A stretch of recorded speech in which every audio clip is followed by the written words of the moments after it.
एक बार फिर सभी का स्वागत है।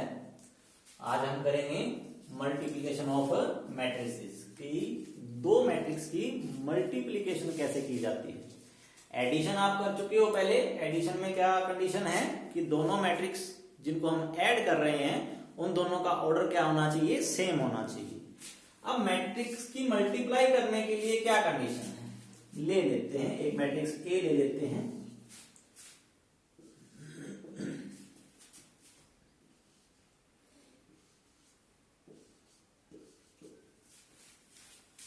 एक मैट्रिक्स हमने बी ले ली।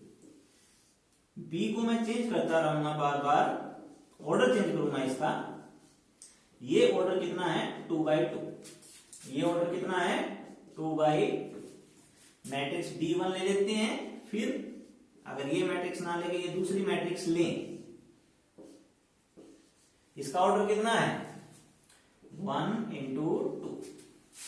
एक और मैट्रिक्स ले लेते हैं, इसका ऑर्डर कितना है 2 into 1। या फिर एक मैट्रिक्स और ले लेते हैं,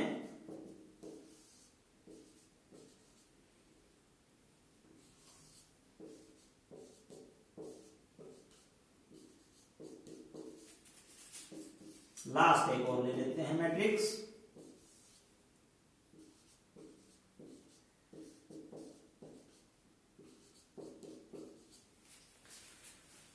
पहले मैं क्या करूंगा, ए की मल्टीप्लाई B1 मैट्रिक्स से करूंगा। ठीक है, ए मैट्रिक्स ये है, B1 मैट्रिक्स ये। इसका ऑर्डर कितना है 2/2, इसका ऑर्डर कितना है 2/2। तो मैट्रिक्स की मल्टीप्लाई करने के लिए क्या रूल होता है कि पहली रो जो हमने स्टार्टिंग में यानी कि ए बी कर रहा हूं तो ए पहले आएगा, बी बाद में आएगा।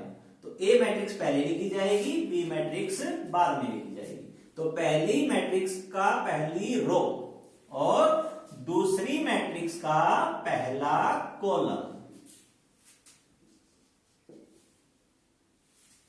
कोरस्पॉन्डिंग एलिमेंट, पहले कौन आया यहां पर 2, यहां पर कौन आया 4। तो 2 × 4, 2 × 4 कितना हो जाएगा 8। नेक्स्ट किसका नंबर आया 3, यहां पर किसका आएगा 6। तो 3 × 6 कितना हो जाएगा 18। इनको क्या करना है, आपस में ऐड करना है, पहली रो पहला कॉलम। ठीक है, अगर मान लीजिए ये मैट्रिक्स ना होती, मैट्रिक्स मैंने क्या ली होती, ये ली होती, तो पहली रो पहला कॉलम, तो 2 × 1 कितना आता है 2। लेकिन 3 किससे मल्टीप्लाई होता, तो 3 के लिए मल्टीप्लाई होने के लिए कुछ है ही नहीं, तो ये इस मैट्रिक्स से मल्टीप्लाई नहीं हो सकती। आगे नेक्स्ट को देख लेते हैं। पहली रो अगर मैट्रिक्स ये ले, पहला कॉलम, तो 2 × 1 = 2, 3 × 2 = 6। 2 के लिए भी मल्टीप्लाई हो रहा है, 3 वाला भी मल्टीप्लाई हो रहा है। तो यहां पर तो इनकी मल्टीप्लाई हो रही है। अगर ये ले ले, पहली रो पहला कॉलम, तो 2 × 2 4, 3 × 4 कितना 12। लेकिन 6 किससे मल्टीप्लाई होगा, तो उससे फिर मल्टीप्लाई नहीं होगा। तो यानी कि यहां पर क्या हो रहा है कि हर एक मैट्रिक्स दूसरी मैट्रिक्स से मल्टीप्लाई होगी या नहीं होगी, वो किसी ना किसी चीज पे डिपेंड कर रहा है। और वो किस पे डिपेंड करेगा कि जो आपने पहले मैट्रिक्स लिखी है उसका कॉलम, जो आपने पहले मैट्रिक्स लिखी है उसका कॉलम, और जो आपने बाद में मैट्रिक्स लिखी है उसकी रो क्या होनी चाहिए, सेम होनी चाहिए। ठीक है, तो यहां पे देखो मैट्रिक्स में कॉलम कितना है 2, अब इसमें रो कितना है 2, ये मल्टीप्लाई हो जाएगा। इसमें रो कितना है 1, ये मल्टीप्लाई नहीं होगा। इसमें रो कितना है 2, मल्टीप्लाई हो जाएगा। इसमें रो कितना है 3, मल्टीप्लाई नहीं होगा। इसमें रो कितना है 2, मल्टीप्लाई हो जाएगा। ठीक है, तो दो मैट्रिक्स की मल्टीप्लीकेशन, दो मैट्रिक्स की मल्टीप्लीकेशन जनरल रूल बना देते हैं। ए का ऑर्डर कितना है m, इंटू में कितना n। एक मैट्रिक्स B है, उसका ऑर्डर मान लो कितना है P, इंटू में क्या है Q है। अब पहले मैं अगर ए लिखता हूं और दोबारा बाद में क्या लिखता हूं, बी लिखता हूं, तो ए मल्टीप्लाई बी होने के लिए मल्टीप्लाई हो जाएगी कब, जब कंडीशन है क्या कि n का वैल्यू और p का वैल्यू क्या होना चाहिए, सेम होना चाहिए, यानी कि n is equal to p। A B का मतलब क्या है, a मल्टीप्लाई b है, ए बी का मतलब क्या है, a मल्टीप्लाई b है। A B is possible, A B is possible when n is equal to p, when n is equal to p। अगर मैं b पहले लिख लेता हूं और a बाद में लिखता हूं, तो b मैट्रिक्स पहले लिखूंगा, a मैट्रिक्स बाद में लिखूंगा, तो ये कब पॉसिबल होगा, बी ए इज पॉसिबल। ये कब पॉसिबल होगा, अब b पहले आया है तो कौन देखना पड़ेगा, p नहीं देखा जाएगा, अब क्या देखा जाएगा, q इज इक्वल टू होना चाहिए किसके, m के। ये ध्यान रखना है, मैट्रिक्स की मल्टीप्लाई कब हो सकती है, जब आप दो मैट्रिक्स की मल्टीप्लाई करते हो तो पहले एक मैट्रिक्स आएगी फिर दूसरी मैट्रिक्स रहेगी, तो पहली मैट्रिक्स का कॉलम दूसरी मैट्रिक्स की रो क्या होनी चाहिए, सेम होनी चाहिए, ऑर्डर उनका क्या होना चाहिए, सेम रहना चाहिए। ठीक है, अब जब आपने n is equal to p हो गया तो n और p तो आपस में कैंसिल हो जाते हैं, तो जो ये आप आंसर निकालोगे a मल्टीप्लाई b आपने कर दी, ये कोई ना कोई मैट्रिक्स तो आएगी, उसका ऑर्डर क्या आएगा, उसका ऑर्डर ये जो बचा हुआ है वही आएगा, तो क्या आएगा, m मल्टीप्लाई क्या आएगा, q आएगा। ठीक है, b a का ऑर्डर क्या आएगा, b पहले a बाद में, तो b में कौन कटा, q से क्या कटा, m कटा, तो क्या रह गया, p मल्टीप्लाई क्या रह जाएगा, n। ये इसका क्या बनेगा, फाइनल ऑर्डर बनेगा। ठीक है, तो ये एग्जांपल कर लेते हैं, हम मल्टीप्लाई करते हैं।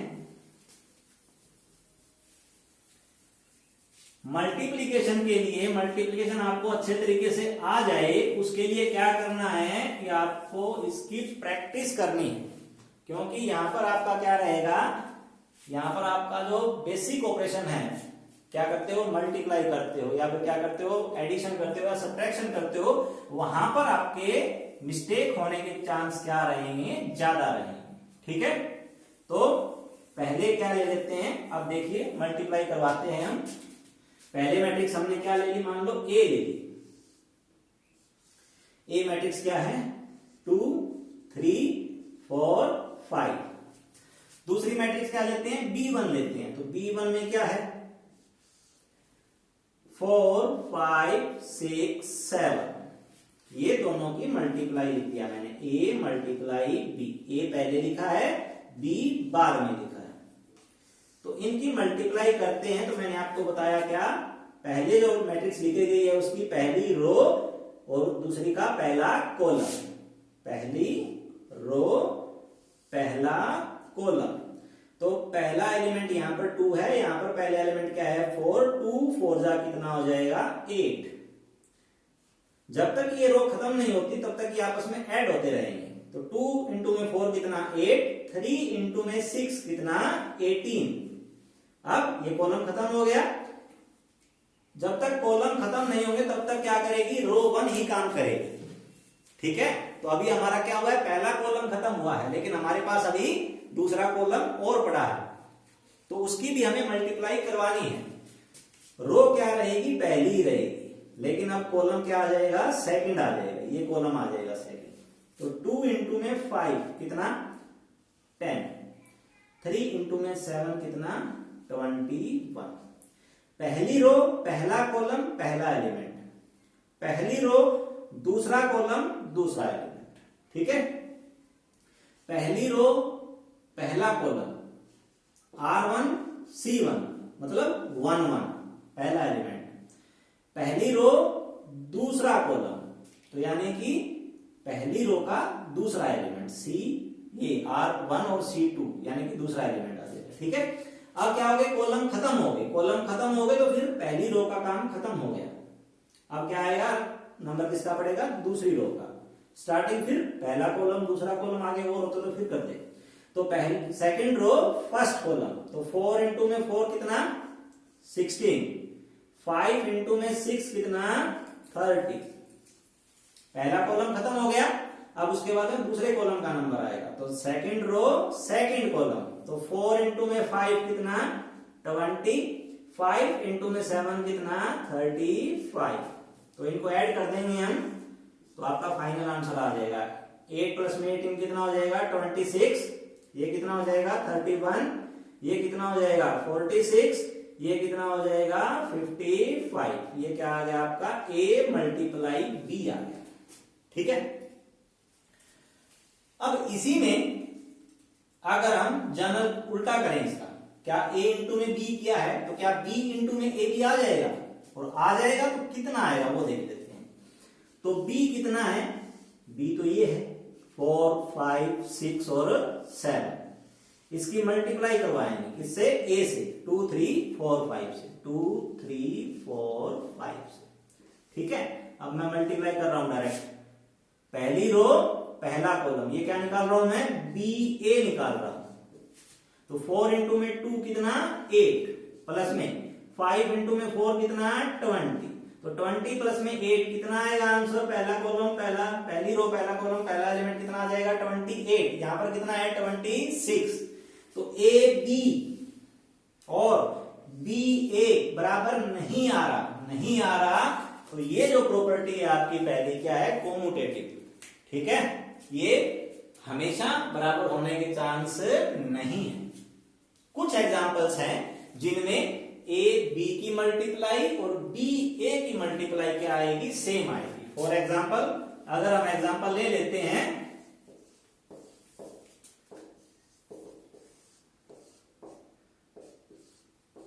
ये अगर मैं एग्जांपल ले लूं, ठीक है, तो A इंटू में B करूंगा, मैं A मल्टीप्लाई B करूंगा, तो मेरा आंसर देखो क्या आएगा, फर्स्ट रो फर्स्ट कॉलम 1 0 0 0 1 0, क्या आएगा 0, first row second column 1 into में 1 1, प्लस में 0 इंटू में 0 0, तो कितना आ जाएगा 1, कॉलम खत्म हो गए। अब second row first column 0 0 0, 1 into में 1 1, second row second column 0 into में 1 0, 1 इंटू में 0 0, ये आंसर। और अगर क्या करते हैं बी ए करते हैं, तो बी पहले और ए बाद में, तो first row first column 0 into में 1 0, 1 इंटू में 0 0, क्या आएगा 0, first row second column 0 into में 0 0, 1 इंटू में 1 1 1, second row first column 1 into में 1 1, 0 इंटू में 0 0, तो क्या आएगा 1, second row second column 1 into में 0 0, 0 इंटू में 1 0, तो यहां पर ए बी और बी ए सेम आ गए, तो यहां पर ये वर्ड लिखना जरूरी, क्या कि ए बी और बी ए इक्वल आ भी सकता है और नहीं भी आ सकता। ठीक है, तो ऐसा कोई अनिवार्य नहीं है कि हमेशा ये बराबर आएगा, आ भी सकता है और नहीं भी आ सकता, वो आपकी मैट्रिक्स पे डिपेंड करता है कि आपने ए और बी मैट्रिक्स ले कौन सी रखी है। तो पहली प्रॉपर्टी भी होगी इसके साथ और आपको मल्टीप्लाई करना भी आ गया। अब हमने पहले क्या किया था, ए को B1 से मल्टीप्लाई किया था, अब हम मैट्रिक्स कोई दूसरी लेते हैं इनमें से जो हमने लिखी है। अच्छा, ए के साथ में अब आप बताओ, मैंने B1 को तो मल्टीप्लाई करवा दिया, B2 आएगी या नहीं आएगी, क्योंकि ए का ऑर्डर क्या है, ए का ऑर्डर क्या था हमारा 2/2 था, ए का ऑर्डर क्या था 2/2। अब इसके साथ में अगर मैं B2 की मल्टीप्लाई करवाऊं तो B2 का ऑर्डर कितना है 1 इंटू में 2, तो इसका कॉलम और इसकी रो इक्वल नहीं है, तो इसकी मल्टीप्लाई इसके साथ नहीं हो सकती। A इंटू में B2 नहीं हो सकता, A इंटू में B2 नहीं हो सकता, लेकिन B2 इंटू में A हो सकता है क्या, B2 कितना है, इसका ऑर्डर कितना है मैट्रिक्स का 1 इंटू में 2, A का ऑर्डर कितना है 2 इंटू में 2, तो यहां पर इसका कॉलम और इसका रो क्या है सेम है, इक्वल है, तो इनकी मल्टीप्लाई हो सकती है। तो इसका मतलब ये हुआ कि अगर A मल्टीप्लाई B नहीं हो रहा, तो इसका मतलब ये नहीं बनता कि बी मल्टीप्लाई ए बी नहीं होगा, वो मल्टीप्लाई हो भी सकता है और नहीं भी हो सकता। तो वो तो हमें देखना है उसका कि पहले मैट्रिक्स कौन सी लिखी जा रही है और दूसरी मैट्रिक्स कौन सी लिख रहे हैं। तो उसका पहली मैट्रिक्स का कॉलम और दूसरी मैट्रिक्स की रो क्या होनी चाहिए, सेम होनी चाहिए। ए, अच्छा इसके नाम ना थोड़ा सा चेंज कर लेते हैं, क्योंकि B2 लिख रहा हूं तो ये B हो गया, ये मान लो C मैट्रिक्स होगी, ये मैट्रिक्स क्या होगी, D होगी, ये मैट्रिक्स क्या होगी, E, और ये मैट्रिक्स का नाम दे देते हैं F। तो आप मुझे बताइए A मल्टीप्लाई D पॉसिबल है क्या? A का ऑर्डर कितना है, 2/2, D का ऑर्डर कितना है, 2/1। तो इसका कॉलम और इसकी रो सेम है, तो मतलब हो रहा है, मल्टीप्लाई हो जाएगा। तो AD जब मल्टीप्लाई हो जाएगा तो उसका ऑर्डर कितना आएगा, 2/1। 2/1 का मतलब दो तो रो आएंगी और एक कॉलम आएगा, मतलब एलिमेंट सिर्फ यहां पर आएगा और यहां पर आएगा। ठीक है, तो अब देखो यहां पर एलिमेंट कौन सा आएगा। A कितना है, ये 2 3 4 5। D कितना है, 1 2। मल्टीप्लाई करवाते हैं, पहली रो पहला कॉलम, 2 1 जा 2 प्लस 3 2 जा 6, तो 2 प्लस में 6 कितना हो जाएगा, 8। अब कॉलम तो रहा नहीं, तो मतलब पहली रो का काम खत्म हो गया। उसके बाद में अब क्या आएगा, दूसरी रो का नंबर पड़ेगा। तो दूसरी रो पहला कॉलम, 4 1 जा 4 प्लस 5 2 जा 10, तो 10 प्लस में 4 कितना हो गया, 14। अब आगे कॉलम तो रहा नहीं, तो होगी मल्टीप्लाई, ये आपका क्या हो गया, आंसर हो गया। ठीक है, तो आपको इसी तरीके से अलग अलग एग्जांपल आपको अपनी मर्जी से लेने हैं। फिर आपको पहले तो चेक करना है कि उनकी मल्टीप्लाई पॉसिबल है या नहीं है। पॉसिबल है तो आपको प्रैक्टिस करनी है कि मल्टीप्लाई की जितनी आप प्रैक्टिस करोगे उतना ही मैट्रिक्स आपको इजी लगेगा। तो मैट्रिक्स की मल्टीप्लाई आपको प्रैक्टिस करनी ही करनी है। एक सम करने से, एग्जांपल देख लेने से मैट्रिक्स आपको मल्टीप्लाई नहीं आएगी। एज ए स्टूडेंट मैथ आपको तभी पॉसिबल आएगा, तभी अच्छे तरीके से समझ में आएगा जब आप उसकी ज्यादा से ज्यादा प्रैक्टिस करोगे। अगर मैट्रिक्स में आपको पूरे नंबर लेने हैं तो आपको मल्टीप्लीकेशन पे कमांड रखनी होगी। ठीक है, तो कॉम्यूटेटिव के बारे में तो मैंने आपको बता दिया। एसोसिएटिव क्या कहता है, A multiply B multiply C। ये कहता है कि पहले A B की मल्टीप्लाई करवा लें और फिर C से मल्टीप्लाई करवाएं। तो अगर पहले B और C की मल्टीप्लाई करवा लें और फिर A से मल्टीप्लाई कराएं तो आंसर क्या रहता है, सेम रहता है। अब यहां पे ये देखिए आप कि अगर मैंने A पहले, ऑर्डर क्या रहना चाहिए, सेम रहना चाहिए, पैटर्न सेम रहना चाहिए। A पहले आएगा, B उसके बाद में, C उसके बाद में। ऐसा नहीं होगा, क्योंकि आपको ये तो आप पहले कर चुके हो, अभी बता दिया हमने कि AB इजिकल टू BA नहीं होता हमेशा। ठीक है, तो इसका ऑर्डर आप चेंज अपनी मर्जी से नहीं कर सकते, तो ये नहीं होगा। ये प्रॉपर्टी आपकी एसोसिएटिव काम करती है। कब, जब आप पहले दो मैट्रिक्स की इनकी मल्टीप्लाई करवा लीजिए, फिर बाद में C से करवा लीजिए, आंसर सेम आएगा। या फिर पहले आप B और C की मल्टीप्लाई करवा लीजिए, फिर A से मल्टीप्लाई करवा लीजिए, आंसर क्या रहेगा, सेम रहेगा। तो ये आपकी क्या रहेगी, एसोसिएटिव प्रॉपर्टी रहेगी। डिस्ट्रीब्यूटिव में क्या है कि आपने दो मैट्रिक्स को ऐड किया पहले, उसके बाद में फिर आपने A से मल्टीप्लाई करवाया, या फिर जैसे हम जनरल अलजेब्रा में ब्रैकेट को ओपन करते हैं, A मल्टीप्लाई B प्लस में A मल्टीप्लाई C, या फिर पहले आप मैट्रिक्स को अलग अलग A से मल्टीप्लाई करवा दें और बाद में ऐड कर दें, आंसर क्या आएगा, सेम आएगा। तो वो डिस्ट्रीब्यूटिव प्रॉपर्टी आपकी कहलाएगी। ठीक है, तो तीन ये बेसिक इसकी प्रॉपर्टी है। उसके बाद में प्रॉपर्टी आगे दो और रहेंगी, मल्टीप्लिकेटिव आइडेंटिटी और मल्टीप्लिकेटिव इनवर्स। वो हम नेक्स्ट एक्सरसाइज में, नेक्स्ट वीडियो में डिस्कस करेंगे।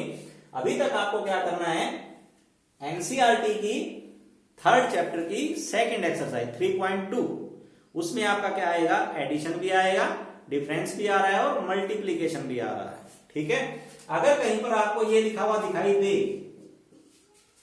ए स्क्वायर, तो ए स्क्वायर का मतलब क्या है, ए मल्टीप्लाई ए है, तो ए को ए से ही मल्टीप्लाई करना है। ठीक है, अगर मान लो आपको मैट्रिक्स ए कहीं पे दे रखी होगी 2 3 4 5 और आपको क्या निकालना है, मान लीजिए ए स्क्वायर प्लस में 5a माइनस 7 आइडेंटिटी निकालना है। तो आई क्या होता है, आइडेंटिटी। ए मैट्रिक्स आपको दे रखी है, ए स्क्वायर का मतलब ए इंटू ए करना है, तो ए की ए से मल्टीप्लाई करना, वो यहां पर आएगा मैट्रिक्स, प्लस में ए को 5 से मल्टीप्लाई करवा देना, हर एक एलिमेंट 5 से मल्टीप्लाई हो जाएगा, वो मैट्रिक्स यहां पर आएगा, माइनस 7 आइडेंटिटी। आइडेंटिटी मैट्रिक्स क्या होती है, 0 1 0 0 1। इसका ऑर्डर, आइडेंटिटी का ऑर्डर कितना लेना है, ऑर्डर उतना ही लेना है जितना गिवन मैट्रिक्स का है। अगर ये 2/2 है तो आपको फिर ये भी 2/2 की लेनी पड़ेगी। ठीक है, तो इनको आप प्रोसेस कर लेना, प्लस माइनस करोगे तो आपका फाइनल आंसर आ जाएगा। यानी कि सेकंड एक्सरसाइज आपकी एडिशन पे और मल्टीप्लिकेशन के ऊपर बेस है। तो इन प्रॉपर्टीज का यूज करते हुए आपको ये एक्सरसाइज सोल्व करनी है। ठीक है, नेक्स्ट वीडियोस में मिलेंगे कुछ एक्स्ट्रा और मल्टीप्लिकेशन ऑफ आइडेंटिटी मैट्रिक्स के बारे में लेके, मल्टीप्लिकेटिव आइडेंटिटी, मल्टीप्लिकेटिव इनवर्स। ठीक है, तब तक के लिए थैंक यू।